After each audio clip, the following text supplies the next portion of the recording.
वसंत व्याख्यानमालेचे अध्यक्ष श्री रोहित टिळक आणि आज इथे सर्व जमलेल्या माझ्या मराठी बांधवांनो, भगिनींनो आणि मातांनो, आलेल्या सर्व माझ्या पक्षातलेही अनेक जण इथे आलेले आहेत. माझी सर्वांना विनंती आहे, हाशा टाळ्या वगैरे या सगळ्या गोष्टी असतात. फक्त माझं भाषण चालू असताना, माझं बोलणं चालू असताना कृपया कोणी घोषणा देऊ नयेत. धन्यवाद.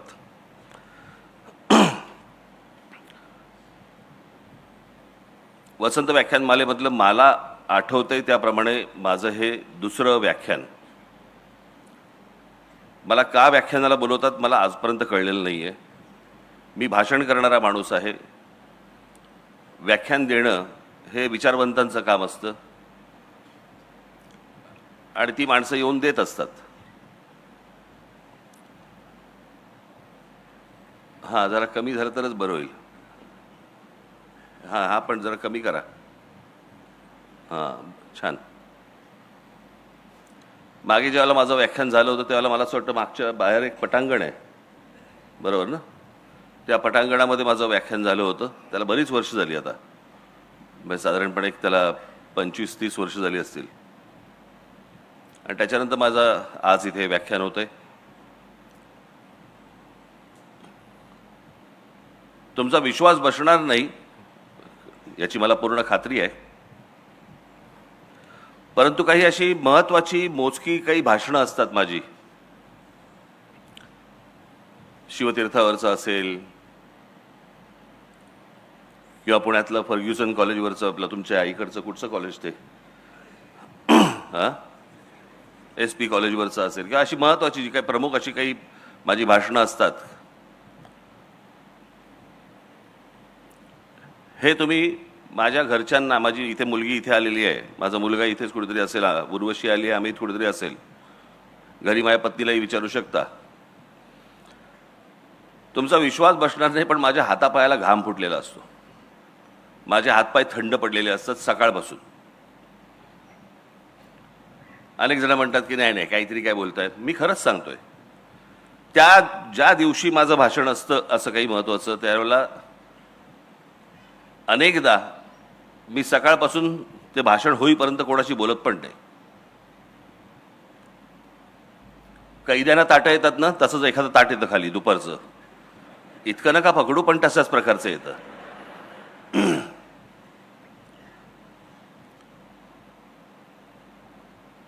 आणि का आज माझी ही अवस्था का आहे याचं कारण, मी भाषण करणारा माणूस आहे. मला व्याख्यान एका विषयामध्ये, व्याख्यान हे एका विषयाशी संबंधित तुम्हाला बोलायचं असतं.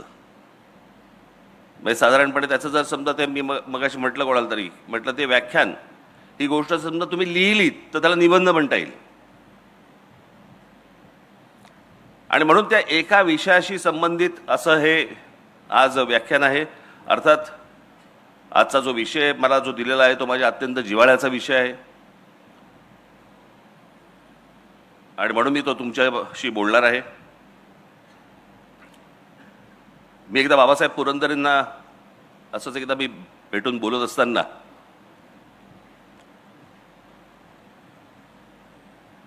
शिवछत्रपतींच्या इतिहासामधनं बाबासाहेबांनी आत्तापर्यंत महाराष्ट्राला काय सांगितलं. मी म्हटलं, बाबासाहेब शिवछत्रपतींचा इतिहास आपण वाचत आलो. सण सणावळीसाठी म्हणून वाचायचा नसतो इतिहास. कोण कधी जन्माला आलं, कोण कधी गेलं, ज्यांना लक्षात ठेवायचं त्यांनी लक्षात ठेवावं. आपण त्यातनं बोध काय घेतोय. आणि एक अप्रतिम मला त्यांनी गोष्ट सांगितली बाबासाहेबांनी, आणि मला त्यांनी सांगितलं की शिवचरित्र वाचताना किंवा ऐकताना त्यातनं बोध काय घ्यायचा, तर शिवछत्रपती आजच्या काळात तुम्ही कसं जगावं हे त्या काळात सांगत होते. आज आपण ज्या काळामध्ये जगतो आहोत त्या काळामध्ये कसं जगलं पाहिजे हे जर समजा शिवछत्रपतींचा इतिहास वाचला तर त्यांच्या प्रत्येक गोष्टीतनं आपण काय वाचतो. आपण आग्र्याहून सुटका वाचतो, अफजल खानाचा वध वाचतो, शाहिस्तेखानाची बोटं छाटली ती वाचतो, सिद्धी जोहरचा वेढा तोडून महाराज कसे आले ते बघतो. परंतु या 50 वर्षामध्ये, आयुष्याच्या 50 वर्षामध्ये त्या माणसाने आपल्याला काय सांगितलं, आपल्याला काय शिकवलं, महाराष्ट्राने ह्याच्या पुढे कसं जगलं पाहिजे, कसं राहिलं पाहिजे, कसं वागलं पाहिजे.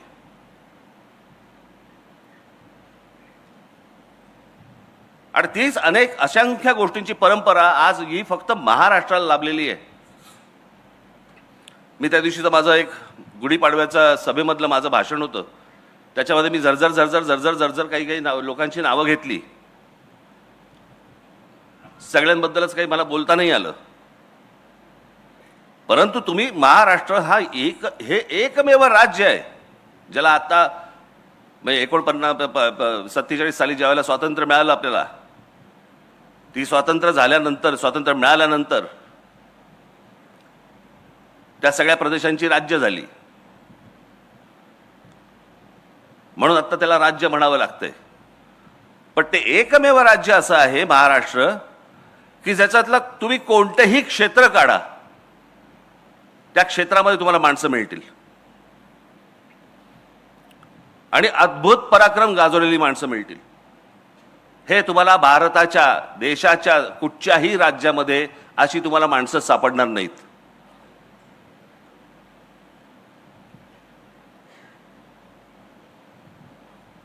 म्हणून मी आज तुमच्या समोर, आज इथे मी तो जो मी आलेख दाखवला होता, जे काही लोकांसमोर तुम्ही सगळ्यांसमोर जे दाखवलं होतं, फक्त झरझर तुमच्या समोर फक्त मांडणार की महाराष्ट्राचं कर्तृत्व काय, महाराष्ट्राची ओळख काय. म्हणजे मी तुम्हाला आत्ता एक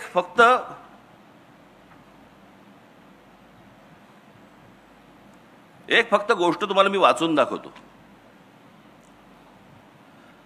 हा साधारणपणे त्याचा मराठीत भावार्थ आहे. हा फक्त भावार्थ आहे, तेवढा भावार्थ म्हणून तुम्ही फक्त बघितलं पाहिजे त्याच्याकडे. हे साधारणपणे 1904 साली रवींद्रनाथ टागोरांनी लिहिलेली शिवाजी महाराजांवरची कविता आहे. कुठे बंगाल, शिवछत्रपतींचा आदर्श किंवा शिवछत्रपतींबद्दलचा प्रेम, हेवा हा कुठपर्यंत कानाकोपऱ्यापर्यंत पसरला होता. म्हणजे त्याचा अगदी सगळ्यात महत्त्वाचं उदाहरण म्हणून सांगायचं झालं तर शिवछत्रपतींच्या वेळेला एक व्यक्ती तशी ही पूर्वेच्या बाजूला पण होती, आसाममध्ये. त्या व्यक्तीचा आदर्श हे आमचे शिवछत्रपती होते. त्या व्यक्तीचं नाव होतं लच्छित फुकंद. हा तिकडचा मोठा एक सेनापती होता आसाम मधला.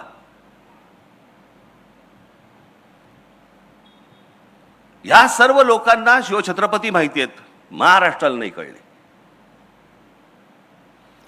ती टागोरांची फक्त मी तुम्हाला भावार्थ फक्त वाचून दाखवतो, तुमच्या लक्षात येईल. त्याला काही कवितेचं असं स्वरूप नाहीये. हे शिवाजी महाराज, आज आम्ही तुम्हाला केवळ इतिहासातील राजा म्हणून आठवत नाही, तर एका जागृत शक्तीप्रमाणे पुन्हा आमंत्रित करतो. तुम्ही तलवारीने जिंकलेली भूमी नाही, तर आत्मसन्मान जागवलेल्या जनसमुदाय हीच तुमची खरी परंपरा. तरी तुम्ही लोकांना फक्त राज्य दिलं नाही, तर स्वराज्य म्हणजे काय हे शिकवलं.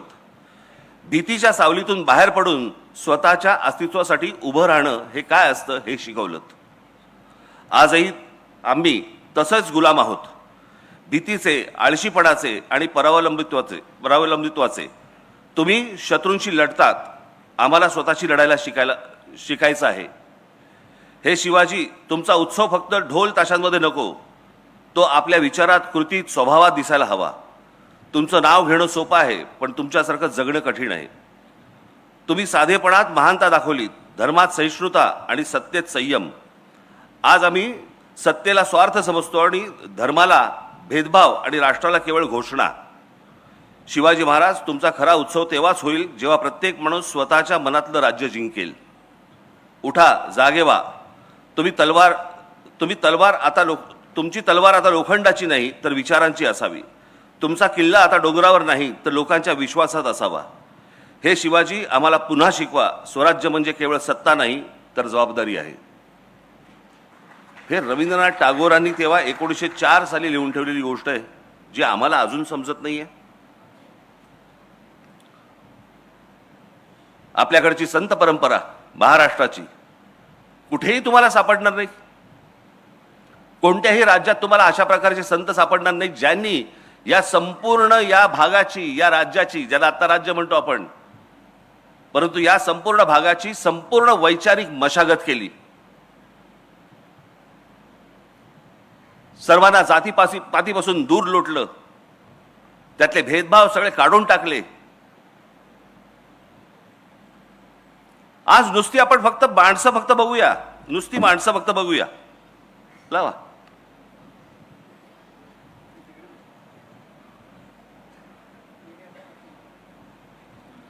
संत ज्ञानेश्वर, संत तुकाराम, संत रामदास, संत जनाबाई, संत नामदेव, संत एकनाथ, संत नामदेव.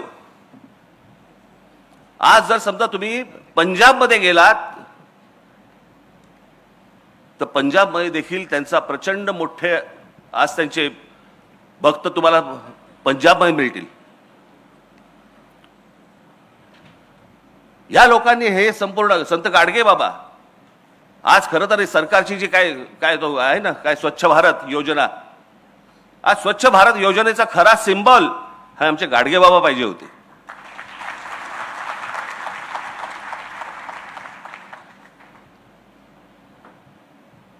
कधीतरी एकदा तुम्ही आपल्या पुस्तकांमध्ये डोकावा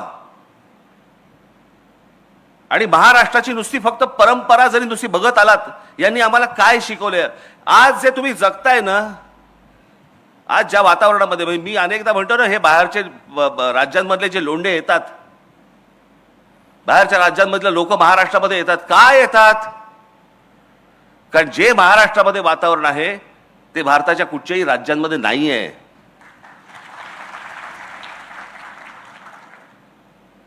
आज या महाराष्ट्रामधल्या, आज मुंबईसारख्या ठिकाणी, पुण्यासारख्या ठिकाणी, नागपूरसारख्या ठिकाणी आज मुली, महिला आज बसने जात असतात, कितीही वाजता रस्त्याने फिरत असतात. आज ह्या महाराष्ट्रामधला माणूस कधी त्यांना आज वेड्या वाकड्या नजरेने बघणार नाही, कधी त्यांना हात लावणार नाही, कधी छेडछाड करणार नाही.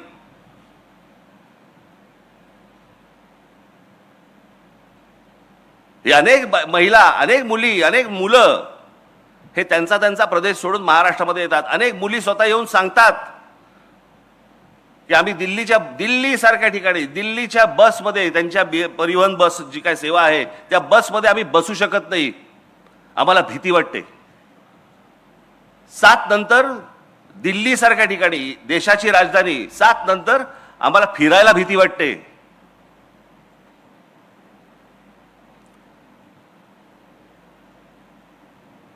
देशाच्या राजधानीमध्ये जर समजा महिला असुरक्षित असतील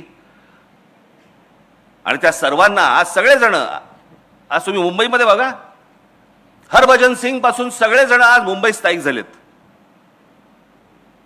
कोणाकोणाची घरं नाहीत म्हणून सांगा, सगळेजण आपापल्या प्रदेशामधनं आले आणि इथे मुंबईमध्ये, पुण्यामध्ये स्थायिक झाले. का झाले? कारण असं वातावरणच मिळत नाही. हे वातावरण कशामुळे निर्माण झालं? ही वैचारिक बैठक महाराष्ट्राची कशातनं निर्माण झाली? यांच्यामुळे. अशी असंख्य माणसं आहेत.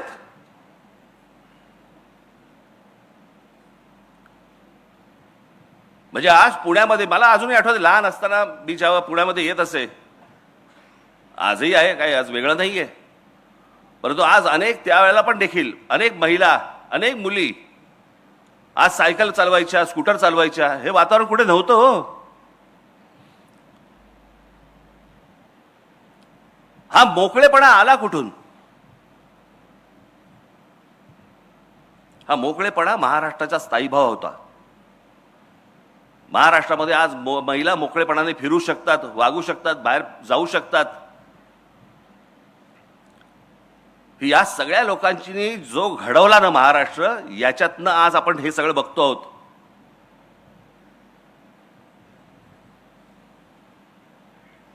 आपण दरवेळेला म्हणतो की मोगलांनी आक्रमण केलं, ह्यांनी आक्रमण केलं, त्यांनी आक्रमण केलं, पण ह्या सगळ्या आक्रमणामध्ये बंडखोरीचा विचार हा पहिला जर कोणाच्या मनात आला असेल तर तो एका स्त्रीच्या मनात आला की ह्यांच्या विरुद्ध बंड झालं पाहिजे, माझ्या भूमीवरती माझं राज्य असलं पाहिजे, आणि माझ्या भूमीवरचं माझं राज्य, तिथून तो शब्द आला स्वराज्य. तो एका बंडखोर एका मुलीमध्ये आला जिने आपल्या वडिलांना सांगायचा प्रयत्न केला, त्यानंतर आपल्या नवऱ्याला सांगायचा प्रयत्न केला, त्यांनी तो प्रयत्न केला देखील. त्या आमच्या जिजाऊ साहेब. शहाजीराजांनी बंड केलं, फसलं, आणि मग ती संपूर्ण गोष्ट आपल्या मुलाकडनं करून घेतली. त्यालाही नशीब लागतं, त्याचा मुलगा जन्माला यायला लागतो.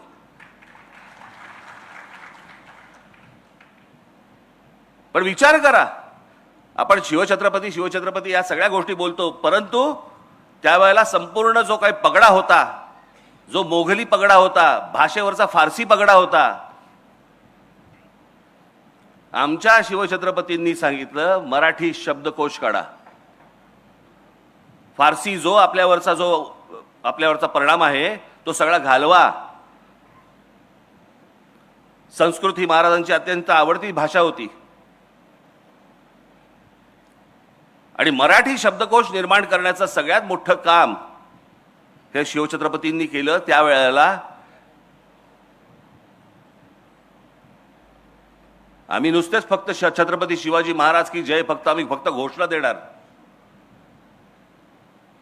पण आपण भाषा कशी बोलतो आहोत, आपण काय बोलतो आहोत, कसं बोलतो आहोत, आज लक्ष आहे का या गोष्टींकडे आपलं?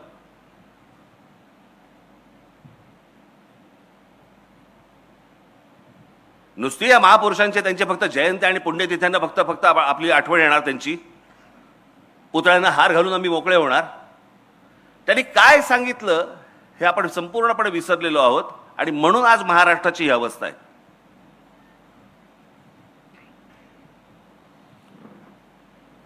तुम्ही कोणतंही क्षेत्र काढा, कोणतंही क्षेत्र काढा,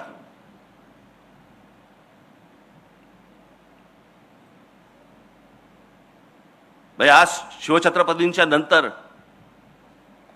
संपूर्ण साम्राज्याचा सगळा कुठपर्यंत पसरवलं ते पेशव्यांनी पसरवलं, मराठा साम्राज्याने पसरवलं.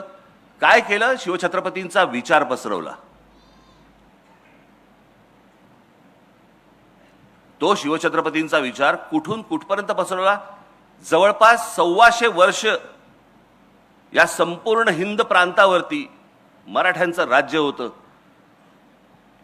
आज ज्याला आपण भारत म्हणतोय ना, या भारतामध्ये अनेक आहेत.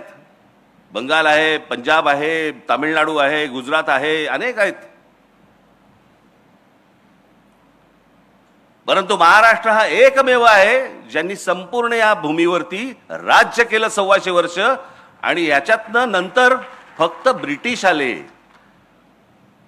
पण या देशातला कोणी नाही उभा राहिला. जे ब्रिटिश आले ते मराठा साम्राज्य बाजूला काढून पुढे आले. तोपर्यंत मराठा साम्राज्य होतं. आम्ही विसरून गेलो आम्ही कोण होतो, आम्ही कोण आहोत, आमची ताकद काय होती, आम्हाला लोक कसे विचारायचे, आम्ही सगळं विसरून गेलेलो आहोत. मी कालच म्हटलं ना, हे रोजचे हे कोणी IPL मध्ये गुंतलेला आहे, कोणी 2020 मध्ये गेलेला आहे, अजून कोणीतरी दुसऱ्या कुठच्याही कॉन्सर्टमध्ये आहे, कोणीतरी OTT वरती पिक्चर बघतोय, कोणीतरी ते इंस्टाग्राम मध्ये ढकलतोय.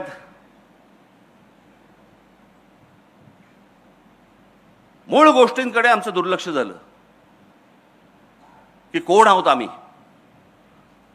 आम्हाला हे कोणी शिकवलं, आमची भाषा काय, आमची मराठी भाषा. साधी गोष्ट लक्षात घ्या हो, की आज अभिजात भाषेचा दर्जा मिळाला मराठी भाषेला का? कारण ती प्राचीन भाषा आहे म्हणून.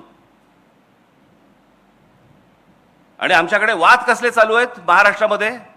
हिंदी लादण्याचे.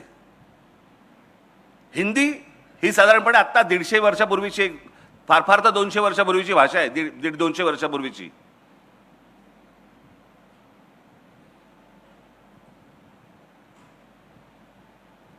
त्याच्यात आम्ही गुंतलेलो आहोत. म्हणजे उद्या हिंदी भाषेला जर समजा अभिजात भाषेचा दर्जा मिळायचा असेल ना, अजून 1000 वर्ष आहेत.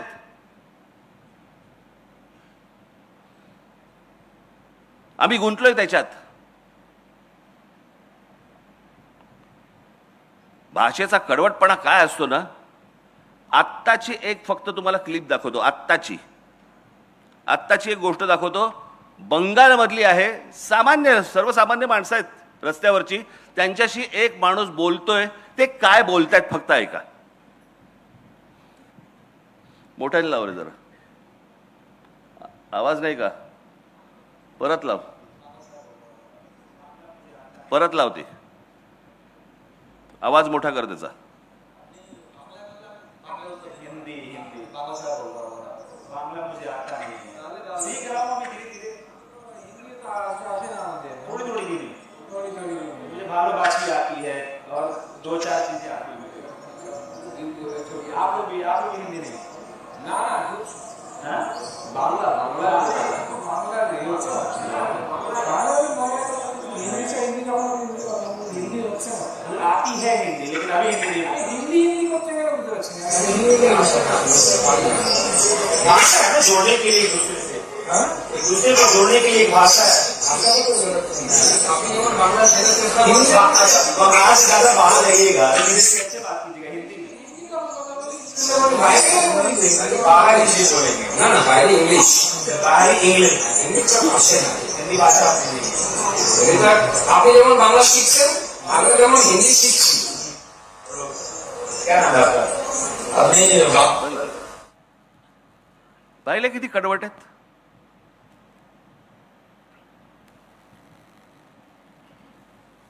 तुम्ही जोपर्यंत कडवट राहणार नाही, तुम्ही जोपर्यंत कडवट होणार नाही, तोपर्यंत ह्या गोष्टी अशाच होत राहणार.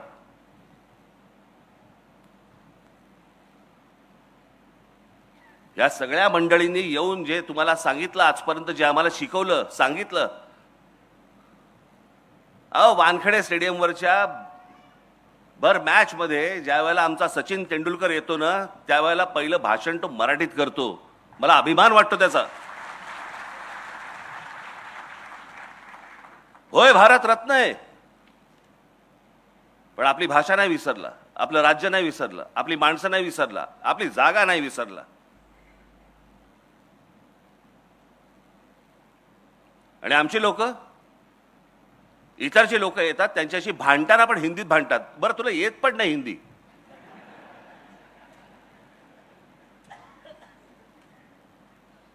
मग त्याशी कोणतरी असं बोलताना कायकू हा शब्द कुठून आला मला कळलं नाही.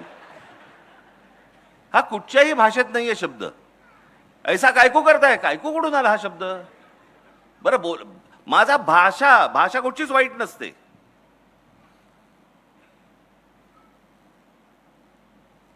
आपण मार खातोय ह्याच गोष्टीने की आम्हाला कोणी काय सांगितलं, आम्हाला कोणी काय शिकवलं. मी मगाशी म्हटलं ना की आपल्याला ह्या गोष्टींचा अभिमान पाहिजे. माझे एक मित्र आहेत, ते एकदा मध्यंतरी काहीतरी त्यांच्या ऑफिसचा सगळे स्टाफ होते, त्यांचे लोक होते, मला असं वाटतं टाइम्स ऑफ इंडिया मधले होते. ही गोष्ट आता झाली त्याला 15-1 वर्ष झाली, 10-15 वर्ष झाली. त्यांना घेऊन ते कुठेतरी पिकनिकला म्हणून गेले. या कर्जत बिरजत या सगळ्या भागामध्ये कुठेतरी गेले. पावसाळ्याचे दिवस होते. त्यांनी मला सांगितलं, म्हणे मला जरा पोचायला उशीर झाला.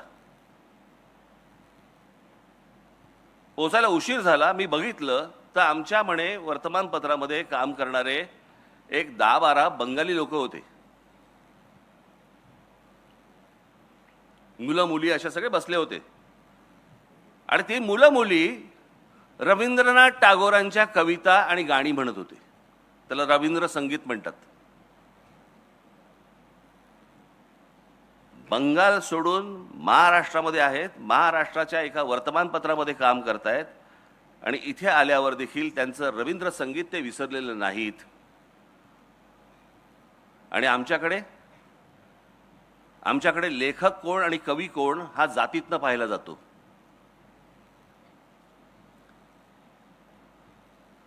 तुम्ही मराठी म्हणून एकत्र कधी येऊच नाहीत याचा पूर्णपणे बंदोबस्त केलेला आहे तुमचा, पूर्णपणे बंदोबस्त केलेला आहे.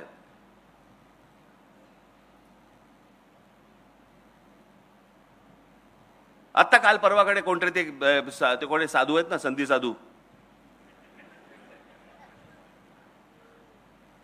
कोणालाही हल्ली कोणालाही पेव फुटतं. त्याशी एका बाबाची एकाने मस्त उतरवली.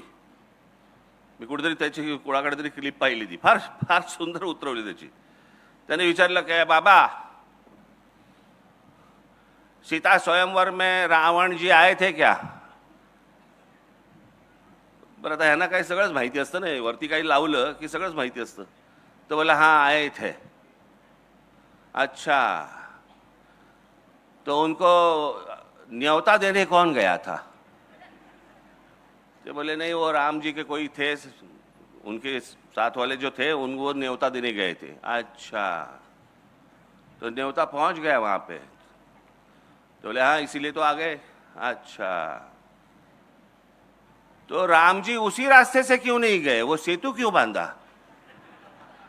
बोलती बंद त्याची समोरच्याची. याचा कारण अभ्यास नाही, माहिती काहीच नाही, बस बसायचं. साधी भोळी माणसं तर आहेतच या देशात. ही सगळी माणसं इथे येणार आणि कसा वाद पेटवायचा फक्त बघा, वाद फक्त पेटवायची. काय, मी तुम्हाला एक गोष्ट तुम्हाला सांगतो की कोणतीही सद्य परिस्थिती ही तुम्हाला राजकारण सोडून बोलता येत नाही. आज हा कोणावरती तरी बाबा राजकारणाच्या वरती बोलणार आहे वगैरे अशातला असेल ते येतच त्याच्यामध्ये. परंतु हे सगळं वाटोळं जे झालेलं आहे, या सगळ्या वाटोळ्याला कारणीभूत फक्त महाराष्ट्रातले राजकारणी आहेत, दुसरं कोणी नाही. नाही तर हिंमतच नाही होणार हो. आज जो महाराष्ट्रामधला जो प्रश्न, आज तो काय तो रिक्षा भिक्षांचा काय मराठी बोललं पाहिजे वगैरेचा जो विषय आलाय, हिंमत कशी होते मला जरा सांगा. नाही मराठी बोलणार. तुमच्या राज्यात येऊन तुम्हाला ते सांगतायत की नाही मराठी बोलणार आम्ही, आणि त्याच्यावरती आमचे मंत्री त्यांना सांगतायत बरं बरं ठीक आहे 4 महिने अजून घ्या, मराठी शिका. हिंमत नाही तुमची, लायसन्सच रद्द करा. हेच बाकीच्या राज्यात काय होईल? हेच तामिळनाडूमध्ये जर समजा ते बोलले नाही बोलत जा तामिळ, काय होईल मला जरा सांगा तिकडे. पंजाबमध्ये गेले आणि बोलले नाही येत पंजाबी, आम्हाला नाही बोलायचं पंजाबी, काय होईल तिकडे. गुजरातमध्ये गेले आणि बोलले नाही गुजराती बोलायचं आम्हाला, काय होईल त्या राज्यांमध्ये तिकडे. मराठी टिकवायची असेल तर ती वरपासून खालपर्यंत टिकवायला लागते. आणि आमच्या लोकांनी जे सांगितलं, आमची लोक जे सांगत आले, बोलत आले, तो महाराष्ट्राचा ठसा तो त्यांनी उमटवला ना. म्हणजे एक साधं उदाहरण तुम्हाला सांगतो. सी डी देशमुख, चिंतामणराव देशमुख, हा देश स्वतंत्र झाल्यानंतरचे आपल्या देशाचे पहिले फायनान्स मिनिस्टर. आधी कोण होते? रिझर्व्ह बँकेचे गव्हर्नर. भारत स्वतंत्र झाल्यानंतर ज्या नोटा छापल्या गेल्या त्या नोटेवरचं पहिली स्वाक्षरी जी आहे नोटेवरची ती चिंतामणराव देशमुखांची आहे, एका मराठी माणसाची आहे.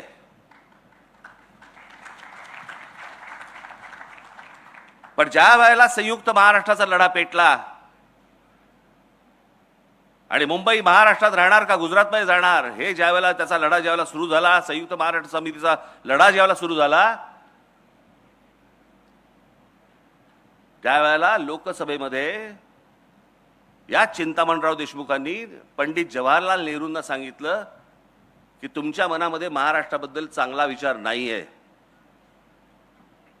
मुंबई ही महाराष्ट्रामध्ये राहणार आणि हा माझा राजीनामा.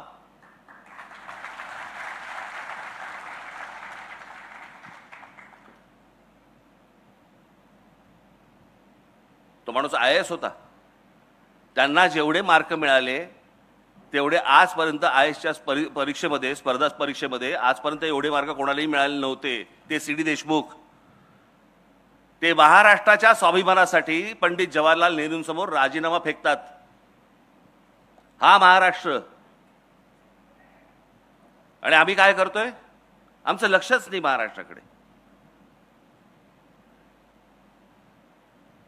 आमच्या देशामधला एकमेव खेळाडू, महाराष्ट्राचा एकमेव खेळाडू सचिन तेंडुलकर, ज्याला भारतरत्न मिळालं, एकमेव खेळाडू आहे.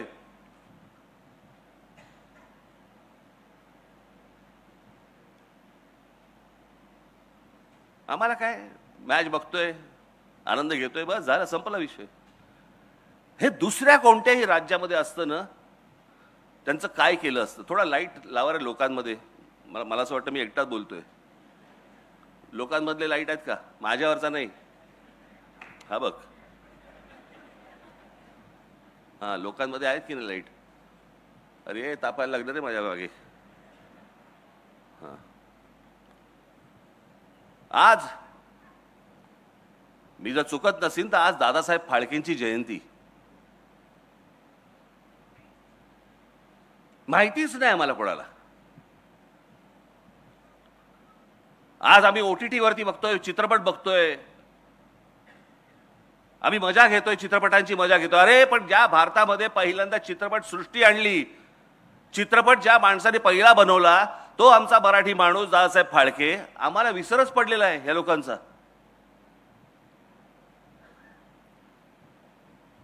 सत्यजित रे यांना ऑस्करचा लाईफ टाईम अचिव्हमेंट अवॉर्ड मिळाला. ऑस्करचा लाईफ टाईम अचिव्हमेंट अवॉर्ड हा सत्यजित रेंना मिळाला, पण आमच्या व्ही शांतारामांना नाही मिळाला, आमच्या दादासाहेब फाळकेंना नाही मिळाला, आमच्या बाबूराव पेंटरांना नाही मिळाला. आमची लॉबीच नाही. आमच्या राज्यकर्त्यांना, आमच्या पुढाऱ्यांना वाटलं पाहिजे की आमची माणसं आम्ही मोठी केली पाहिजेत. काही नाही, निरुत्साह.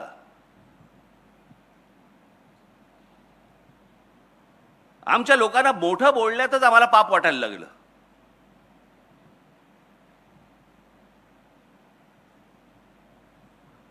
तुम्ही सायन्स अँड टेक्नॉलॉजी घ्या, त्यात मराठी माणसं आहेत. कुठे आहेत ती?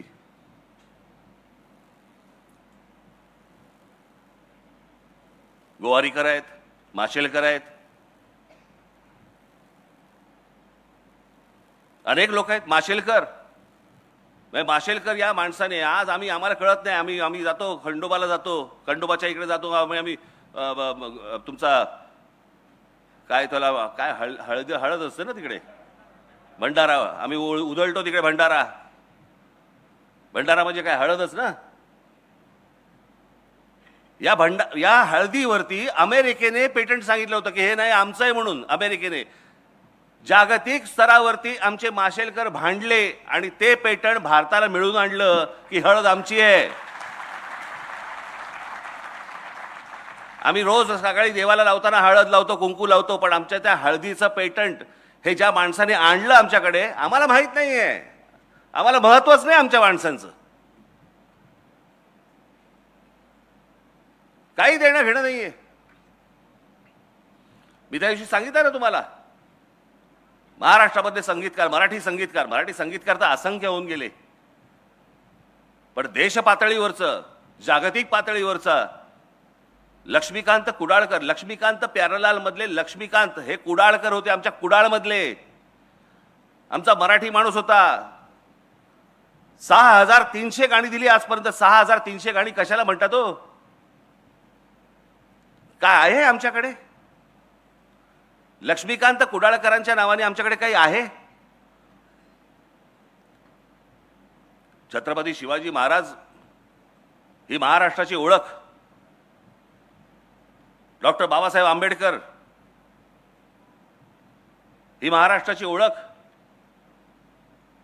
ज्योतिराव फुले आमचे ही महाराष्ट्राची ओळख. हे मोठेच होते, ही मोठीच माणसं होती. लोकमान्य टिळक ही मोठीच माणसं होती. पण आज छत्रपती शिवाजी महाराजांच्या नावाने केवढ्या गोष्टी आहेत. पूल आहेत, पुतळे तर भरपूरच आहेत. बाबासाहेबांच्या नावाने किती आहेत, अनेक रस्ते आहेत, अनेक गोष्टी आहेत. ज्योतिरावांच्या नावाने किती आहेत, पुतळे आहेत, अनेक रस्ते आहेत, अनेक चौक आहेत. लोकमान्य टिळकांच्या नावाने किती आहेत, अनेक गोष्टी आहेत, रस्ते आहेत, चौक आहेत, स्मारक आहेत, पुतळे आहेत. इतर जी मोठी माणसं होऊन गेली महाराष्ट्रामध्ये त्यांच्या नावाने आपण कधी काय करणार आहोत. ही स्मारक, हे चौक, हे पुतळे, अहो जगाला ओरडून बोंबलून सांगितलं पाहिजे आमच्याकडे कोण जन्माला आले. आणि ते फक्त महाराष्ट्रामध्ये आले, इतर भारताच्या कुठच्याही प्रांतात नाही आले.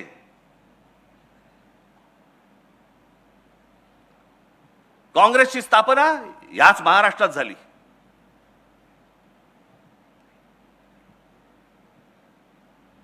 RSSचे सरसंघचालक झाले आजपर्यंत किती झाले, माझे ते 5 झाले ना, बरोबर ना, 5 का 6 झाले, 6 झाले. या 6 पैकी 4 मराठी माणसं आहेत.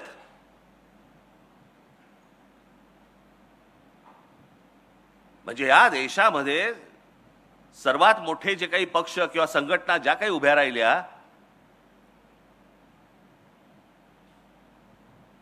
आपण त्याच्याकडे या पक्षाचा आहे, आपण तो त्या पक्षाचा आहे. अरे महाराष्ट्रातला आहे हे आपण का विसरतोय. लता मंगेशकर एवढी मोठी मोठी गायिका, भारतरत्न लता मंगेशकरांच्या नावाने काय महाराष्ट्रामध्ये जरा सांगा मला. आत्ता आशाताई गेल्या, किशोरी आमोणकर, अहो भीमसेन अण्णा, भीमसेन जोशींच्या नावाने काय आपल्याकडे महाराष्ट्रामध्ये. हे जर दुसऱ्या राज्यामध्ये जन्माला आले असते ना, त्यांनी ओरडून ओरडून जगाला सांगितलं असतं रे आमच्याकडे कोण रत्न जन्माला आली. आम्ही पडलोय कशामध्ये, सापडलोय कशामध्ये, आम्ही जातीपातीत सापडलोय. लोकमान्य टिळक ना ब्राह्मण होते, जाऊन दे, आपल्याला काय करायचंय. महात्मा ज्योतिराव फुले ना माळी होते, आपल्याला काय करायचंय. बाबासाहेब आंबेडकर ते दलित होते, त्याला काय, आपल्याला काय करायचंय. शिवाजी महाराज ते काय मराठ्यांचे राजे. हे आमच्याकडेच सगळं सुरू केलं, हे आम्हीच लोकांनी सुरू केलं. आम्हीच आमच्या महापुरुषांना जातीपातीमध्ये आम्ही विभागलं. आम्हीच आमच्या लेखकांना, कवींना, आम्ही सगळ्यांना आम्ही जातीमध्येच बघायला लागलो.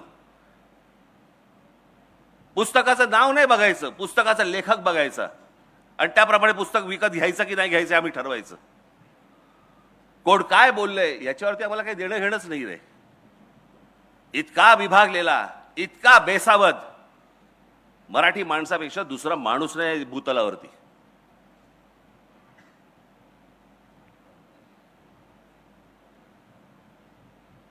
माझ्या मनातला जो महाराष्ट्र आपण ज्याला म्हणतो, अहो महाराष्ट्र दरवेळेला बोलताना आम्ही आमचा महाराष्ट्र स्वाभिमानी आहे म्हणजे काय.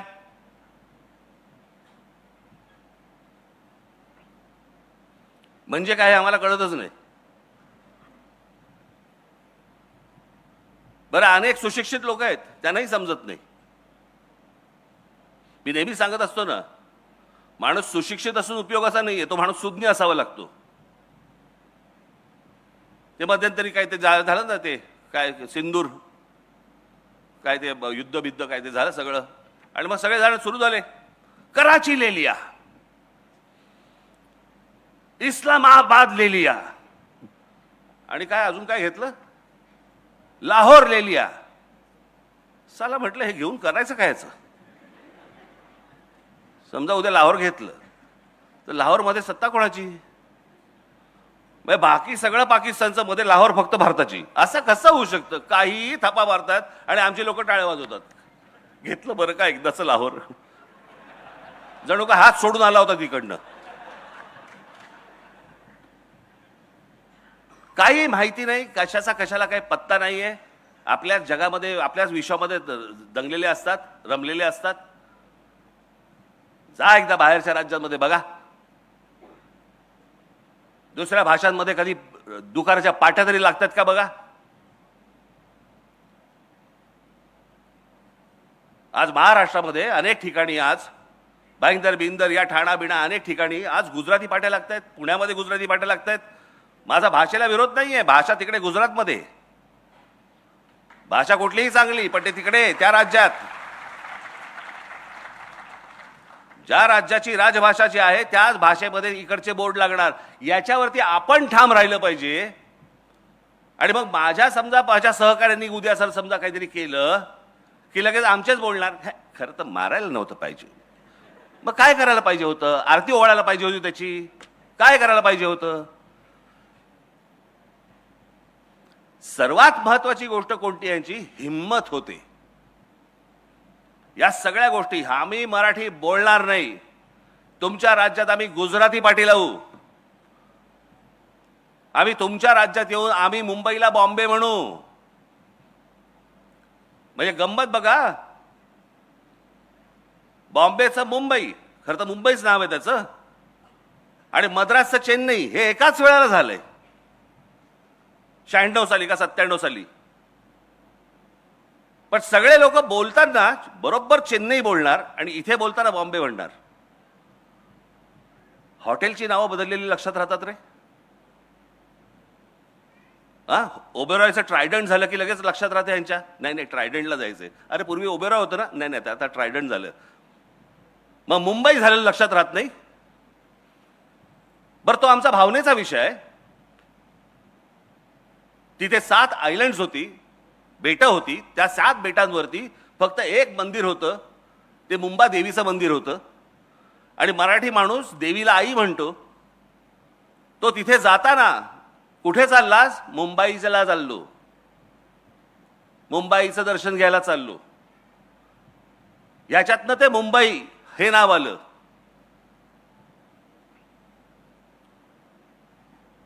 पण आम्हीच नाही, आम्हालाच काही वाटत नाही या गोष्टींचं. एखादा समोरचा काही बोलला की बाबा काय बॉम्बेला जाऊन आलो, आम्ही पण काही लक्ष देत नाही. मागे एका चित्रपटामध्ये केलं होतं त्यांनी. चित्रपटामध्ये बॉम्बे बॉम्बे बॉम्बे उल्लेख होता. मला कळलं. म्हटलं जर नाही काढलं तर बांबू बांबू बांबू एवढंच फक्त लक्षात ठेव.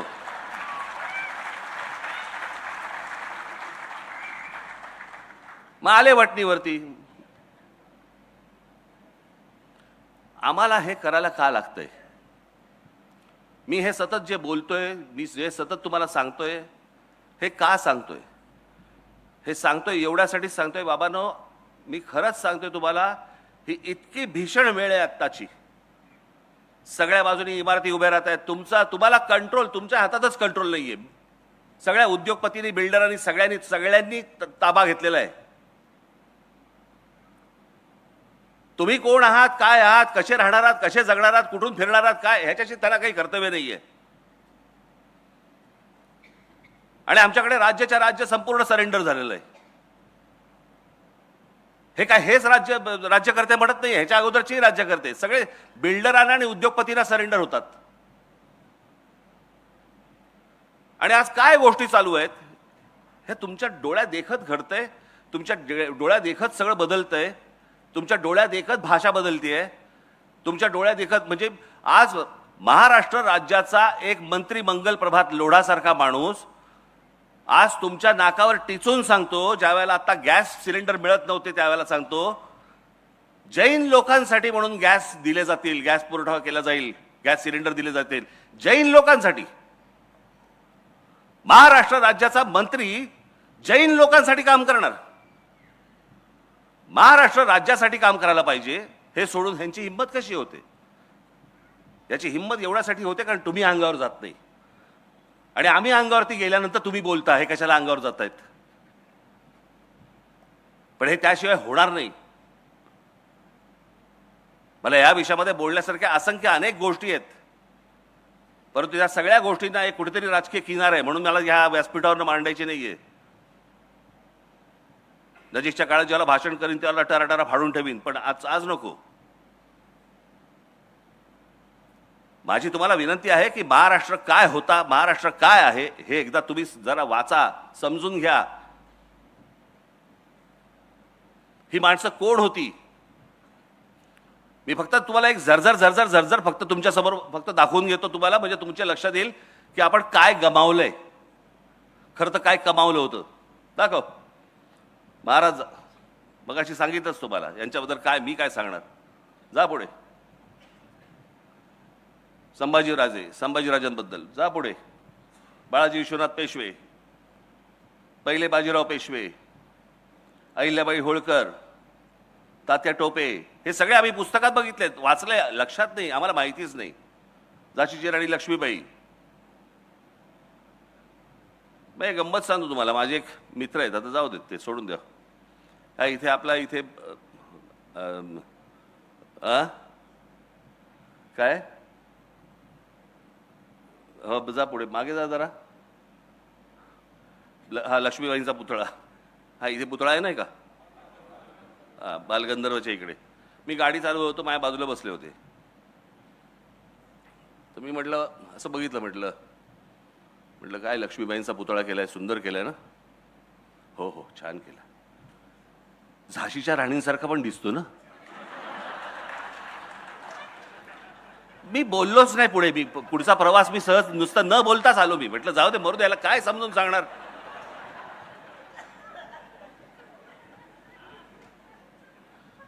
हे आमचं ज्ञान चाकवा.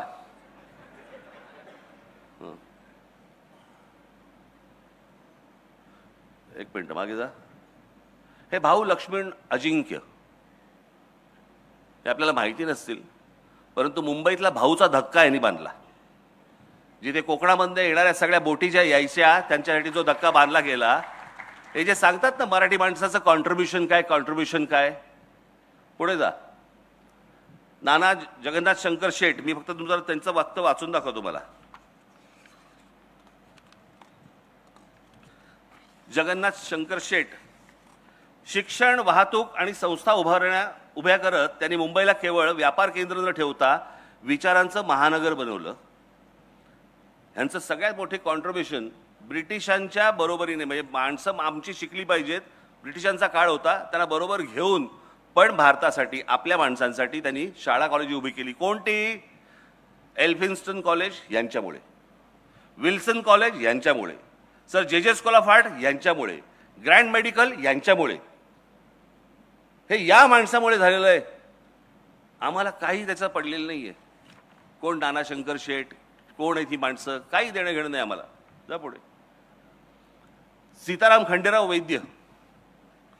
सीताराम खंडेराव वैद्य तुम्ही ऐकाल ना, हे आर्किटेक्ट होते. म्हणजे मी तुम्हाला सांगतो, मी जिथे राहतो बरोबर त्याच्या मागच्या बाजूला यांचे, मला असं वाटतं नातू राहत होते. नातू रमेश वैद्य म्हणून, बरं का. यांनी काय केलं, हे आर्किटेक्ट असताना ह्यांनी काय केलंय, काय बांधलंय, तर सगळ्यात महत्वाचं गोष्ट म्हणजे मुंबईचं ताजमहाल हॉटेलचे आर्किटेक्ट. पश्चिम रेल्वेचं जे मुख्यालय आहे मुंबईचं, ते यांनी बांधलं. त्याच्यानंतर मुंबई महानगरपालिकेमध्ये यांचा हात होता. त्याच्यानंतर छत्रपती शिवाजी टर्मिनस याचे पण ते आर्किटेक्ट होते. आपल्याला वाटतं मराठी माणसांनी काय केले, सगळे इंग्रजांनी केले, आर्किटेक्ट हे होते. आम्हाला काही नाही देणं घेणं. पुढे जा. समाजकारण, ज्योतिरावांचं काय बोलायचं. सावित्री देवी, गोपाळहरी देशमुख, लोकहितवादी, गोविंद महादेव रानडे, लोकमान्य टिळक, आगरकर, महर्षी धोंडो केशव कर्वे. मी त्याशी माझ्या सभेमध्ये सांगितलं, आपल्या महाराष्ट्रामधले जवळपास 8 का 9 भारतरत्न आहेत. या 9 भारतरत्नांपैकी आत्ता 9वं मिळालं मला असं वाटतं ह्यांना, देशमुखांना. तोपर्यंत 8 होते. 8 कोण कोण होते? बावा काणे, धोंडो केशव कर्वे, विनोबा भावे, बाबासाहेब आंबेडकर, लता मंगेशकर, भीमसेन अण्णा जोशी, त्याच्यानंतर JRD टाटा, सचिन तेंडुलकर आणि आता आपले देशमुख, नानाजी देशमुख. 9 जणांना भारतरत्न मिळालेली. या 9 जणांमधले 4 जण हे एकट्या दापोलीमधले आहेत. कोकणातल्या रत्नागिरी जिल्ह्यातल्या दापोलीमधले 4 जण आहेत. टाळ्या नका बाजू, कारण दापोलीलाही माहीत नाही. आणि माहिती असेल तरी हा ठीक आहे, आमच्याकडे होऊन गेले. आपल्याकडे काय, साधारणपणे मोठ्या माणसांचं फारसं कौतुक करू नये असं म्हणतात. कौतुक केल्याने माणसं चढतात, जरा चढून जातात. आता हे काय गेलेले आहेत, पण आमच्याकडे काही नाही त्या गोष्टींचं कौतुक. 4 माणसं म्हणजे त्यातले बाबासाहेबांचा फक्त जन्म हा इंदोरचा आहे, बाकी संपूर्ण बालपण सगळं जण हे सगळं दापोलीमध्ये गेलं. पण आमच्या महाराष्ट्राला ह्याचं काही कौतुक माहितीच नाही की पावा काणे कोण, महर्षी धोंडो केशव गर्भे कोण, विनोबा भावे यांची भूदान चळवळ माहिती आहे का तुम्हाला? आम्हाला काहीही माहित नाही. भूदान चळवळ विनोबा भावेंची, ज्यांनी श्रीमंतांकडच्या जमिनी त्यावेळेला घेतल्या आणि सरकारला दिल्या आणि त्या योग्य पद्धतीने वापरल्या गेल्या. किती एकर दिल्या? 40 लाख एकर. ती संपूर्ण जी पदयात्रा त्यांची जी झाली होती देशभर, त्या देशभर पदयात्रेमधनं, त्या भूदान चळवळीमधनं त्यांनी 40 लाख एकर जमीन श्रीमंतांकडनं काढून घेऊन सरकारला दिली. आणि आज जे या देशामध्ये अनेक जे उद्योग उभे राहिलेत किंवा जे सरकारी जागा ज्या आपल्याला दिसतात ना, त्याचं सगळ्यात मोठं श्रेय हे विनोबा भावेंचं आहे. काय भावेंना वाटत असेल आज की ज्या जमिनी मी काढून सरकारला दिल्या होत्या, तेच सरकार आज त्या जमिनी काढून त्या परत त्या श्रीमंतांकडे देत आहे, परत त्या उद्योगधंदेवाल्यांकडे देत आहेत. काय वाटलं असेल, मी का आजपर्यंत एवढा देशभर चाललो आणि त्यातनं मला काय मिळालं?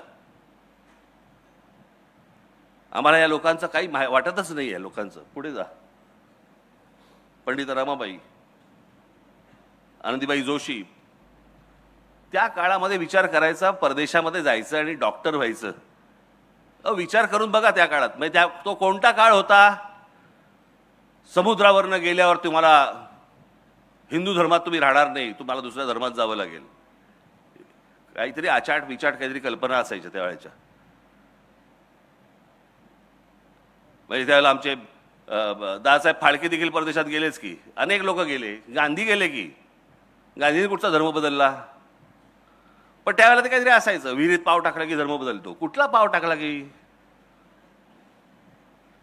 सध्या प्लेटमध्ये पडला पाव तरी धर्म नाही बदलत होता. पण प्रश्न असा आहे की त्या काळामध्ये अशा प्रकारची मानसिकता लोकांमध्ये असताना अमेरिकेसारख्या ठिकाणी जायचं, डॉक्टर व्हायचं आणि यायचं.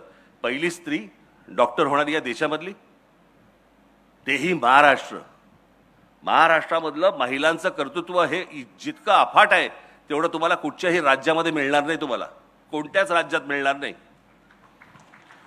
पुढे जा. गोपाळकृष्ण गोखले, गांधीजींचे गुरु, ज्यांनी सांगितलं, महात्मा गांधींना सांगितलं, पहिला देश फिर, देश बघ, देश समजला की काय करायचं हे आपोआप तुला समजेल. विठ्ठलरामजी शिंदे, शाहू महाराजांबद्दल काय सांगायचं? तुम्ही एकदा ह्यांच्याबद्दल वाचावं. मला मी तुम्हाला सांगतो ना, या एकेका माणसांवरती तुम्ही एक तास बोलू शकू आपण. एक तास. इतकी मोठी माणसं महाराष्ट्रात होऊन गेली. सावरकर, बाबासाहेब, प्रबोधनकार ठाकरे,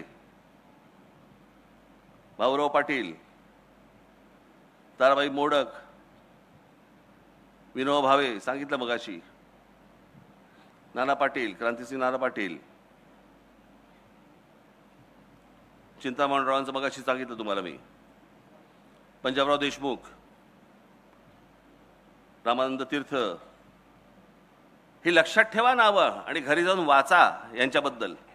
यशवंतराव चव्हाण प्रचंड मोठं योगदान. आज आपण कोयना बिना बघतोय, धरण बिरण. आज महाराष्ट्राची औद्योगिक प्रगती जी सुरुवातीच्या काळामध्ये जी घडत गेली, मोठा झाला महाराष्ट्र, याचं मोठं श्रेय हे यशवंतरावांना जातं. कधी गेलात कोयना धरणावरती? गेलात कधी? गेलात? मी गेलोय. पोच नसते ना, किंवा आपण कधी कुठची गोष्ट बोलली पाहिजे ह्याची माहिती नसते ना, अशा लोकांबरोबर गेलो तुम्ही. तिथे एक मोठी लिफ्ट होती, मोठी लिफ्ट होती. त्या लिफ्टमध्ये मला ते घेऊन गेले. बरं, ती लिफ्ट इतकी हळू होती, साधारणपणे 40 एक लोक त्या लिफ्टमध्ये जाऊ शकतील एवढी लिफ्ट होती. इतकी हळू होती की खाली जाईपर्यंत दाढी वाढते की काय, या लेवलला इतकी हळू चालली होती. बरं, ती जाताना खाली समोर भिंत, भिंत कसली भिंत, कोयना धरणाची भिंत, म्हणजे त्या साईडला पाणी, खाली चालली आहे. माझ्या बाजूला सगळे जे काय इंजिनियर होते उत्साहात, राज ठाकरे आलेत. मी आपला चाललोय त्यांच्यावर खाली. साहेब, दिवसाला 100 भूकंप होतात इकडे. मी म्हटलं, अहो हे बाहेर आल्यावरती सर्किट हाऊसवरती बोलता नाही का येणार आपल्याला, हे खाली जातानाची गोष्ट आहे का म्हटलं. कधी कुठची गोष्ट, पण तुम्ही कोयना धरण जरूर बघितलं पाहिजे. त्याचा पहिला टप्पा, दुसरा टप्पा, तिसरा टप्पा, जिकडे आज वीज निर्मिती होते ती जाऊन बघा. तुम्हाला मी पहिल्यांदा जेव्हा गेलो तेव्हा मला असं वाटलं जेम्स बॉन्डचा सेट आहे की काय. तुम्ही जाऊन फक्त बघा, कोयना धरण सहज जाऊन बघा की आपल्याकडे काय काय गोष्टी झाल्या त्या. माननीय बाळासाहेब ठाकरे, काय बोलायचं यांच्याबद्दल. संयुक्त महाराष्ट्र झाल्यानंतर, संयुक्त महाराष्ट्र समिती फुटल्यानंतर मराठी माणसांना एकत्र आणून संघटना बांधणारा हा माणूस,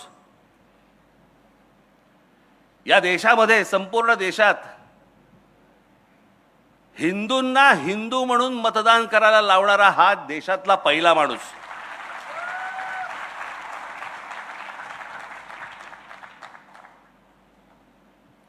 व्यंगचित्रकार म्हणून तर मोठे होतेच. म्हणजे विन्स्टन चर्चिल यांची कार्टूनची बायोग्राफी ही काढली गेली जागतिक लेवलवरती. म्हणजे ज्याच्यामध्ये बाळासाहेब आर के लक्ष्मण यांचे जे गुरु ज्याला म्हणतात ते ज्यांना गुरु मानलं ते सर डेव्हिड लो यांच्या व्यंगचित्रांपासून अनेक व्यंगचित्रकार त्यावेळेचे जगातले यांची व्यंगचित्र त्या पुस्तकामध्ये होती. त्या पुस्तकात भारतातर्फे फक्त माननीय बाळासाहेब ठाकरे यांची 3 व्यंगचित्र निवडली गेली त्या पुस्तकामध्ये. त्या पुस्तकामध्ये आर के लक्ष्मणांचं एकही व्यंगचित्र नाही आहे. अर्थात यांनी काय त्यांचं श्रेष्ठत्व कमी नाही होत, परंतु ते पुस्तक इतकं महत्त्वाचं आहे, इतकी मोठी माणसं सगळे आपल्याकडे होऊन गेली. म्हणजे बाळासाहेबांचं असाई शिंबून नावाचं एक जपानचं एक दैनिक होतं तिकडचं टाइम्स ऑफ इंडिया. त्या असाई शिंबूनमध्ये बाळासाहेबांची व्यंगचित्र छापून यायची. आम्हाला फक्त इथले बाळासाहेब माहिती आहेत, शिवसेना पक्षाचे प्रमुख म्हणून आम्हाला माहिती आहेत, पण बाळासाहेब ठाकरे कोण होते, काय होते, कुठपर्यंत गेले होते, कोणाकोणाला माहिती होते, काही आम्हाला कल्पना नाही त्या गोष्टींची. पुढे शरद पवार, वैचारिक मतभेद असतील, राजकीय मतभेद असतील, अनेक गोष्टी असतील, पण त्या माणसाचं महत्त्व, श्रेष्ठत्व तुम्ही नाकारून होणारच नाही. अनेक गोष्टींबद्दल माझे मतभेद आहेत, पण सगळ्यात मोठी जर समजा गोष्ट या माणसाची जर आपण पकडली तर या महाराष्ट्रामध्ये फलोत्पादनामधली सगळ्यात मोठी क्रांती ही या माणसामुळे झाली. आज आम्ही आता सहज बघतो, पूर्वी काय असायचं आमच्याकडे, कोणतरी मामा यायचा, प्लास्टिकच्या छोट्याशा पिशवीमध्ये मोसंबी घेऊन यायचा, मग कळायचं कोणतरी आजारी आहे. आजारी असल्याचंच फळ असायचं ते एक. म्हणजे कोणी मोसंबी घेतली, कोणी आजारी आहे का घरी, असंच विचारायची वेळ होती कुठची फळं. परंतु रस्त्यावरती ज्या वेळेला तुम्हाला गाडीच्या बाजूनी स्ट्रॉबेरी दिसायला लागली, तुम्हाला या महाराष्ट्रामध्ये, देशामध्ये विविध प्रकारची फळं ही बाहेरच्या जगातनं येत होती आणि या जगातनं येऊन महाराष्ट्रामध्ये, या देशामध्ये बनत होती. ही सगळ्यात मोठी जी गोष्ट, ही सगळ्यात मोठी जी फलोत्पादनाची क्रांती ही झाली, ही या माणसामुळे. अनेक गोष्टी यांच्याबद्दल बोलता येतील, परंतु मला असं वाटतं की काही गोष्टी, ज्या गोष्टी आपल्याला पटत नाहीत त्या बाजूला ठेवाव्यात, पण माणसाचं मोठेपण यातनं कमी करू नये, कधीच कमी करू नये. आपल्याला एखादी गोष्ट आवडत नसेल, आपल्या घरात नाही का होतं, नवरा बायकोमध्ये भांडणं होतात, बायकोला नवऱ्यामधल्या काही गोष्टी आवडत नाहीत म्हणून काय रात्री फेकून देतात काय? नवऱ्याला बायकोमधल्या गोष्टी आवडत नाहीत, काही गोष्टी आवडत नाहीत, होतात. काही गोष्टी नाही आवडत, काही गोष्टी आवडतात. मला असं वाटतं तशी प्रत्येक व्यक्ती आपण बघितली पाहिजे, पण ती व्यक्ती जातीतून पाहता कामा नये, बिलकुल पाहता कामा नये. पुढे भांडारकर इन्स्टिट्यूटचे रामकृष्ण गोपाळ भांडारकर, पांडुरंग वामन काणे, हे कृपा करून, मी माझ्याकडे ते आहे, याच्यात खूप वेळ जाईल म्हणून मी वाचत नाहीये. इरावती कर्वे, दुर्गाबाई भागवत, कमाल समाजसेवक, नवा विचार, बाबा आमटे, नानाजी देशमुख, विस पागे. आज आपण जी ह्याची योजना बघतो, रोजगार हमी योजना, म्हणजे रोजगार हमी योजना ही महाराष्ट्रामध्ये आणून देशभर पसरली गेली, कारण योजनाच महत्वाची होती. ती रोजगार हमी योजना आणण्याचं सगळ्यात मोठं काम हे विस पागेंचं आहे. अमित दलवाई, हे मगाशी सांगितले मी, ते पुढे घे, हे सगळे सांगितले मी. श्रीपाद अमृत डांगे, कम्युनिस्ट पक्षाची स्थापना जिकडे झाली त्यातल्या सगळ्यात महत्वाची व्यक्ती ज्या कम्युनिस्ट पक्षातली ही श्रीपाद अमृत डांगे. मी यांना भाषण करताना स्वतः बघितलेलं आहे, ऐकलेलं आहे. शिवसेनेच्या पहिल्या अधिवेशनाला प्रमुख पाहुणे हे श्रीपाद अमृत डांगे होते. त्यांना मी त्यावेळेला कितवीत होतो, मी त्यावेळेला साधारणपणे 9वीत वगैरे असेल, 9वी 10वीत वगैरे असेल, 8वी 9वीत असेल. त्यावेळेला असा स्टेजच्या बाजूला उभं राहून मी डांगेंना भाषण करताना ऐकलंय. अप्रतिम वक्ता.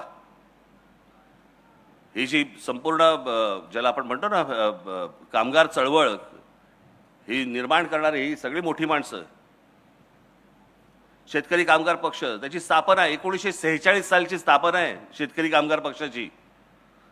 त्याच्या 1 वर्ष नंतर स्वातंत्र्य मिळालंय. एक मोठ्या संघटना, मोठा पक्ष. शंकरराव मोरे, कांशीराम यांची बसपाच ना, बसपा ही इथे खडकीला स्थापन झाली आहे, पुण्यात, उत्तर प्रदेशमध्ये नाही. पुढचं राजकारण उत्तर प्रदेशचं केलं, परंतु स्थापना त्यांनी बसपाची ही तिकडे केली आहे, बामसेफची. मायावती बामसेफची. सहकार चळवळ, धनंजयराव गाडगीळ, विखे पाटील, हे सगळे सहकारातले. मला एक सांगावं कोणतं क्षेत्र उरतं.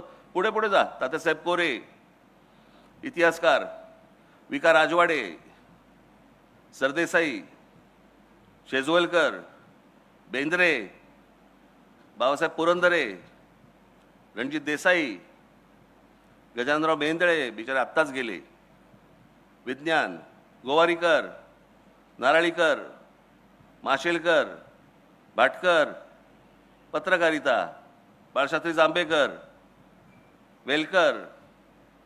हे वेलकर, एक मिनिट थांबा, हे महत्वाचे आहेत. हे वेलकर इंग्रजांच्या त्यावेळेला, त्या काळामध्ये या मराठी माणसाने एका इंग्रज माणसाबरोबर मिळून एक इंग्रजी दैनिक स्थापन केलं. त्या दैनिकाचं नाव होतं बॉम्बे हेराल्ड. ती जी कंपनी स्थापन झाली, ती कंपनी नंतर ब्रिटिशांनी नंतर तिकडे विकत घेतली. त्यांनी काय ते बेनेट कोलमन यांनी विकत घेतली. तो आजचा टाइम्स ऑफ इंडिया. पण ती निर्मिती केली एका मराठी माणसाने. आम्हाला माहितीच नाही, जाऊ देत. कृष्णाजी बरोबर खाडीलकर हे केसरीमध्ये लिहायचे, नंतर स्वतःचं वर्तमानपत्र उभं केलं, नवाकाळ. आचार्य यात्रा यांच्याबद्दल काय बोलायचं. पांडुरंग सदाशिव खानखोजेंबद्दल मी तुम्हाला वाचून दाखवतो मुद्दामून.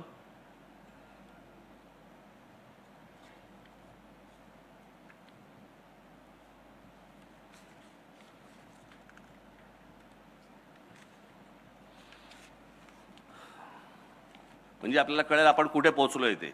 एक उत्तुंग कृषी शास्त्रज्ञ, मेक्सिकोमध्ये वनस्पती शास्त्राचे व पीक निर्मिती शास्त्राचे प्राध्यापक म्हणून काम केले. मेक्सिकन सरकारने खानखोजे यांना कृषी संचालक म्हणून नेमले आणि मेक्सिकोच्या हरित क्रांतीचे त्यांना जनक मानले जातात. आणि त्यांचा तिकडे मेक्सिकोमध्ये फोटो आहे. हे महाराष्ट्राचे आमचे, आम्हाला माहीत नाही. पुढे मी मुद्दाहून त्यांच्यासाठी लिहून आणलं. माधवराव गाडगीळ, माधवराव चितळे, पाण्यावरचं प्रचंड मोठं काम. चित्रपट दासाहेब फाळके आम्ही विसरलो. बाबूराव पेंटर आम्हाला माहीत नाहीत. व्ही शांताराम कोण होते माहीत नाही. मीनाक्षी शिरोडकर माहिती आहेत या कोण? माहिती आहे तुम्हाला कोण आहेत त्या? मीनाक्षी शिरोडकर. त्यांची पुतळी कोण पाहिजे? कोण नात कोण? शिल्पा शिरोडकरची आजी. आता कळलं? मी मगाशी म्हटलं ना तुम्हाला की महाराष्ट्रामधल्या स्त्रिया ह्या क्रांतिकारक स्त्रिया आहेत. या क्रांतिकारक स्त्रियांमध्ये ह्यांचं नाव खूप महत्त्वाचं आहे. या तर होत्याच, म्हणजे मोठ्या हिरोईन तर होत्याच, परंतु मी जर चुकत नसीन तर मला असं वाटतं त्यावेळेला आचार्य यात्रेंच्या ब्रह्मचारी या नावाच्या चित्रपटामध्ये ह्या पहिल्या भारतीय स्त्री आहेत ज्यांनी स्विमसूट घातला होता. स्विमसूट, स्विमिंग करण्याचा जो ड्रेस असतो ना तो घालणारी कॅमेरा समोरची पहिली स्त्री. हे फक्त महाराष्ट्रात घडू शकतं. आणि महाराष्ट्रामध्ये शिव शिव शिव शिव असं करणारे नव्हते लोक. आपल्याकडे आता सगळं सुरू झालंय. तिकडे नको बघू, तिकडे नको बघू, मी बघतो. तू नको बघू. अरे तू नको बघू, तू का बघतो मग?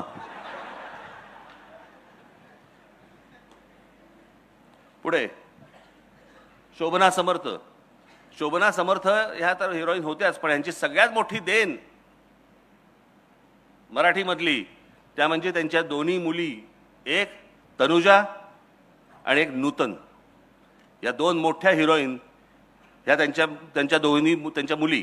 पुढे जा. हे यांच्याबद्दल काय बोलावं? महाराष्ट्राचा सुपरस्टार.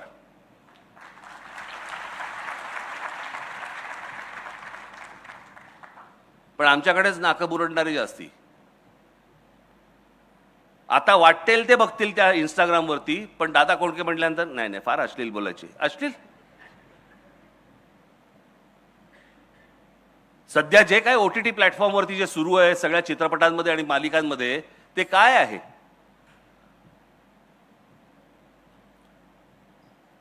परंतु संपूर्ण हिंदी चित्रपट सृष्टीला देखील भुरळ घालणारा माणूस हा एकमेव माणूस होता. मी स्वतः बघितलेलं आहे. मी तुम्हाला सांगतो, आमच्या बांद्र्याच्या कला मंदिरमध्ये एकदा मी त्यांचा चित्रपट पाहायला गेलो होतो. आणि पुढे तो बॉक्स होता. बॉक्समध्ये आम्ही 4 जण होतो. बॉक्स काहीतरी एक 20चा बॉक्स होता. आम्ही 4 जण होतो. पुढचे 16 जण हे सगळे गुजराती होते आणि करून हसत होते. दादा कोंडकेंच्या चित्रपटाला आले होते. त्यांना समजतंय, ते येत आहेत, ते पाहतायत. आमच्या लोकांचं त्यांना फार महत्त्व. आम्ही विसरून गेलो. पुढे दादा कोंडकेंच्या नावाने काय आहे महाराष्ट्रामध्ये? एक तरी वास्तू आहे, एक तरी रस्ता आहे, एक तरी चौक आहे. काही नाही आमच्याकडे. निळू निळू भाऊंच्या नावाने काय आहे? एक कुठेतरी एका रेस्टॉरंटमध्ये मी बघितलं, एक आमच्या जवळचे आहेत त्यांच्याकडे विचारांकडे ते निळू भाऊ एका झोपाळ्यावरती बसले, त्यांच्या रेस्टॉरंटमध्ये त्यांनी ठेवले. ते पुसतात त्यांना. पण निळू भाऊंच्या नावाने काय? काही नाही आमच्याकडे. नूतन. पुढे जा, पुढे जा. आशुतोष गोवारीकर, पहिला मराठी माणूस ज्याचा चित्रपट ऑस्कर नॉमिनेशन त्याला मिळालं. Oscar nomination. एक दिग्दर्शक, मराठी दिग्दर्शक. आम्ही विसरून गेलो. पुढे पुढे संगीतकार श्रीरामचंद्र, केवढा मोठा संगीतकार होऊन गेला. आमच्याकडे शिवाजी पार्कला एक कोपरा आहे, कोपरा, श्रीरामचंद्र चौक. अहो आमच्याकडे मुंबईला मोहम्मद रफींच्या नावाने चौक आहे. मोहम्मद रफी, म्हणजे मोहम्मद रफींच्या गाणी आजही सगळेजण ऐकतात. त्यांचे जगामध्ये इतके मोठे त्यांचे ऐकणारे लोक त्यांचे आहेत, फॉलोअर्स आहेत. आम्हाला काही त्याचं नाही. आम्ही आमच्या फक्त तिकडे बांधून ठेवलं एक चौक, मोहम्मद रफी चौक. पुढे कुडाळकरांचं सांगितलं मगाशी. हे सगळे संगीत मैफिल आपल्याकडची, एवढे सगळे संगीतकार आपल्याकडे होऊन गेले. आज काय आमच्याकडे, आज काही नाही. एक आपले अजय अतुल आहेत, बाकीचे थोडे थोडे एखाद्या चित्रपटामध्ये वगैरे इकडे तिकडे येतात, पण ते जातात. हे म्हणजे सतत सातत्याने नवनवीन अख्खं म्हणजे तेवढा मैफिलच असायची हो वेगवेगळ्या गाण्यांची. म्हणजे जवळपास 60, 70, 80 हा सगळा सगळे 2 दशकं ह्यांची सगळी गाणी ऐकत आलो आपण पुढे. भीमसेन अण्णा काही आहे का आमच्याकडे, काही नाही. कुमार गंधर्व काही आहे का आमच्याकडे महाराष्ट्रामध्ये, ह्यांचं काही आहे का स्मृती, नाही, काही नाही. दीदींच्या नावाने काय आहे का, काही नाही. किशोरीताईंच्या नावाने काय आहे का, काही नाही. कोणाच्याच नावाने काही नाही हो. आशाताईंच्या नावाने काही नाही. जितेंद्र अभिषेकींच्या नावाने काही नाही. चित्रकार धुरंधर, पी ए धोंड, आचरेकर, सातवळेकर, एस एम पंडित, दीनानाथ दलाल, काही नाही. मी एकदा राष्ट्रपती भवनात गेलो होतो, मोठमोठी त्यांच्याकडे तिकडे पेंटिंग्स आहेत राष्ट्रपती भवनामध्ये, राष्ट्रपतींची काढलेली, जुन्या राष्ट्रपतींची. मी कलामांना भेटायला गेलो होतो, मी असं सहज पाहिली तिकडे, म्हटलं आता येताना बघू. मोठमोठी पेंटिंग्स आहेत ती. मी गेलो, कलामांना भेटलो, भेटून बाहेर आलो, म्हटलं आता शांतपणे बघू. एक एक पेंटिंग बघताना जेव्हा खाली बघायचो, त्यातली जवळपास 70% पेंटिंग्स ही आमच्या मराठी लोकांची होती, मराठी चित्रकारांची होती. आम्हाला काही नाही त्याचं. पुढे गायतोंडे यांचं पेंटिंग आत्ता गेलं 2-3 वर्षापूर्वी झालं असेल, 40 कोटी रुपयाला गेलं.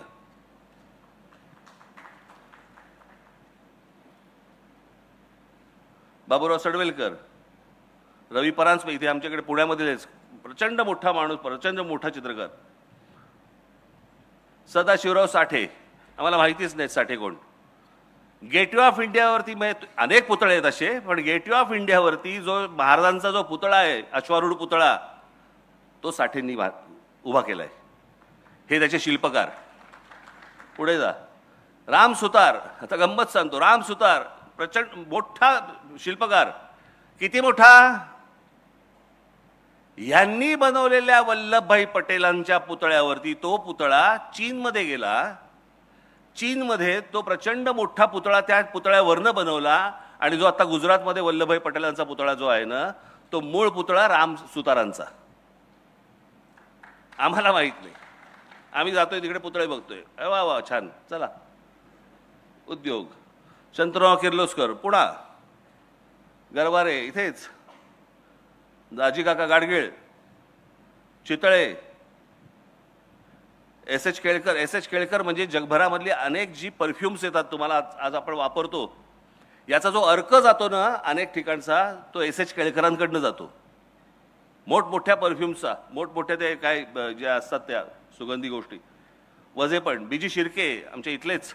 हे सिपोरेक्स ज्या इमारती ज्या उभ्या राहत आहेत त्याच्या ज्या विटा आहेत सिपोरेक्सच्या, हे आमचे शिर्के. हे केशव पेंढारकर म्हणजे कोण आमचे? आम्ही तो फक्त आमचा रामदेव बाबा बघतो, अप्पर डिप्पर मारलेला.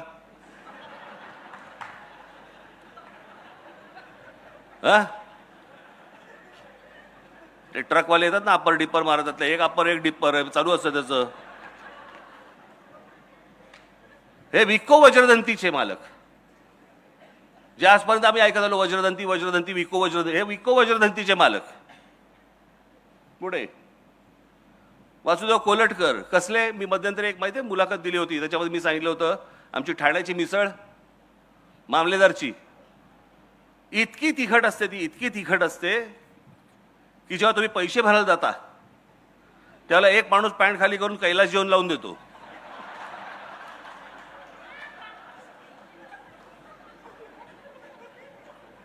ते कैलास जेवण बनवणारे हे कोलटकर. पुढे जयंत साळगावकर. कॅलेंडर हे घराघरामध्ये वेगवेगळ्या भाषांमध्ये आणणं हे जयंतरावांनी केलं. केसरी पाटील, मराठी माणसाला जग दाखवलं. ही ती माणसं, केसरी टूर्स अँड ट्रॅव्हल्स, आणि हे राजा पाटील, राजा राणी ट्रॅव्हल्स, दोघे भाऊ, सख्खे भाऊ. सुभाष दांडेकर. आज पण पूर्वीपासून आजपर्यंत तुम्ही शाळेमधली मुलं कोणता कंपास बॉक्स वापरतात? कॅमलिनचा वापरतात. ते कॅमलिनचे जे मालक आहेत ते सुभाष दांडेकर. जे आजपर्यंत सगळे चित्रकार जे रंग वापरत आले ते कॅमलिनचे रंग वापरत आले. जे आजपर्यंत सगळ्यांचे ब्रश आणि पेन्सिल वापरत आले ते दांडेकर, हे सुभाष दांडेकर, हे कॅमलिनचे वापरत आले. हे आमचे सुभाष दांडेकर. आम्हाला नाही माहिती त्यांच्या नावाने काही आहे का महाराष्ट्रामध्ये? काही नाही. पुढे बाबा कल्याणी इथलेच. राजीव सामंत यांनी वाईन व्यवसायामध्ये, वाईनच्या व्यवसायामध्ये इतकी मोठी भरारी केली जगामध्ये. यांची सुलाच ना, सुला वाईन्स. अनेक लोक आज वाईन क्षेत्रामध्ये, वाईनरीजमध्ये आहेत, अनेक जण आहेत, परंतु वाईन हे मोठं केलं सगळं प्रकरण हे राजीव सामंत यांनी. पुढे आनंद देशपांडे, विठ्ठल कामत, रवी पंडित, बराबर पुढे जा रे, विष्णुदास भावे, राम गणेश गडकरी, बालगंधर्व, केशवराव भोसले, वसंत कानेटकर, तेंडुलकर. तेंडुलकरांची एक गोष्ट तुम्हाला सांगतो. शेवट जाता आता फक्त एक तुम्हाला गोष्ट सांगतो, बाकी राहू देत सगळे. मला जावेद अख्तरांनी सांगितलेली गोष्ट सांगतो तुम्हाला. मला जावेद अख्तरांनी मला सांगितलं की म्हणे आम्ही उत्तर प्रदेशमधले, खरं तर मध्य प्रदेश, उत्तर प्रदेशचे, म्हणजे आमच्याकडे आम्ही सगळेजण नाटक बिटक, आमच्याकडचं साहित्य, काव्य बिव्य, शेर, आम्ही सगळे त्याच्यामध्ये मशगूल. म्हणे काय आमच्याकडचं साहित्य आणि काय आमच्याकडच्या गोष्टी आणि काय ह्याच्यामध्येच आम्ही होतो. त्या तारुण्यामध्ये मी ते सगळं घेऊन की आम्ही कोण आहोत, आम्ही कोणतरी आहोत असं घेऊन म्हणे आम्ही महाराष्ट्रामध्ये आलो. महाराष्ट्रात आल्यानंतर काही दिवसांनी म्हणे माझ्या इथे ओळखी झाल्या, काही मित्र मला भेटले, काही त्यातले मित्र माझे मराठी होते म्हणे. आणि त्या मित्रांना मी भेटलो आणि भेटल्यावर त्यांनी मला सांगितलं चला एका नाटकाला घेऊन जातो तुला, मराठी नाटकाला. तुला कोणतं नाटक? ते म्हणे काय ते शांतता कोर्ट चालू आहे. आणि म्हणे मी ते बघायला गेलो.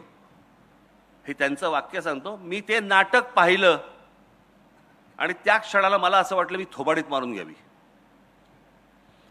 की आम्ही ज्या भ्रमात होतो की आमच्याकडचं उत्तरेकडचं आमचं नाटक आणि काव्य आणि सगळ्या गोष्टी इतक्या प्रचंड ताकदीच्या आहेत, हे नाटक पाहिल्यावरती आमच्या लक्षात आलं की आम्ही कुठे आहोत आणि हे महाराष्ट्र कुठे आहे, मराठी लोक कुठे आहेत.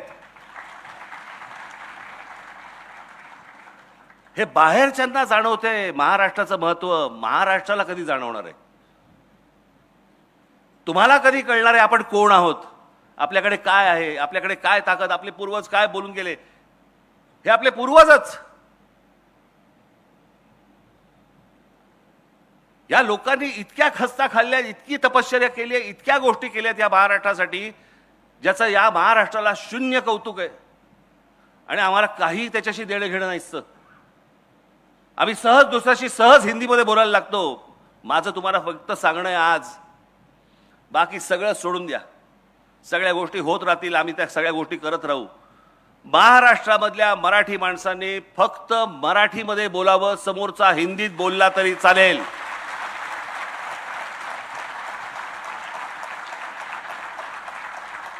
तुम्हाला भांडायचे मराठीत भांडा, समोरचा हिंदीत भांडू देत, तुम्ही मराठीत भांडा. जे तुम्हाला व्यक्त करायचे ते मराठीमध्ये व्यक्त करा. समोरचे झक मारत मराठीमध्ये बोलायला लागतील.